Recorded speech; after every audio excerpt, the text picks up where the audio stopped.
tahap syekh-syekh ni, nikmat yang paling besar dalam hidup mereka sehari 5 kali solat jemaah.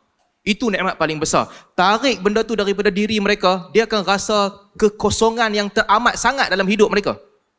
Qaradawi cerita, dalam penjara mereka dihalang untuk solat jemaah di samping benda-benda lain yang dia kena. Itu siksaan mental yang sangat berat untuk orang beriman sebenarnya. Sehinggalah satu ketika bila dia dibenarkan solat jemaah, solat maghrib, dia jadi imam, menangis satu penjara. Itu kali pertama dan terakhir. Lepas tu tak bagi balik. Tak ada dah dibenarkan solat jemaah. Jadi beliau dipenjara di Mesir, cuma kebanyakan hidupnya di Qatar.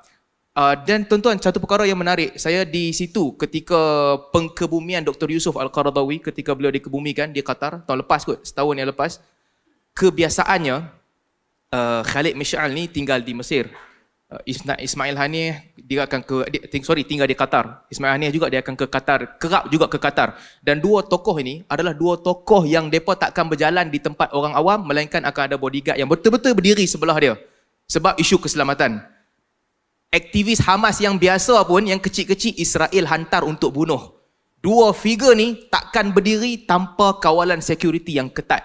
Tuan-tuan nak salam dengan dia pun, security akan ada di tengah-tengah antara kita yang nak salam dengan kedua-dua tokoh ni. Kecuali pada hari kematian Dr. Yusuf Al-Qaradawi.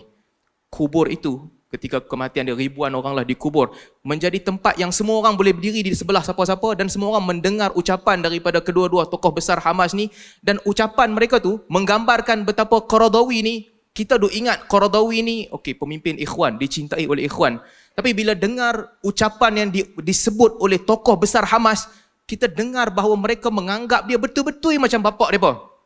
Mereka ceritakan, kami jumpa dengan dia, kami telefon dia, setiap kali ke Qatar kami datang dan bersembang dengan dia. Kehilangan dia bukan kehilangan untuk ummah tu satulah, tapi untuk orang terdekat ni, bukan anak-anak dia sahaja yang hilang bapak, kami juga hilang bapak. Bila kita dengar ucapan tu, kita tahu yang dia ni, dia bukan asing bagi perjuangan Palestin.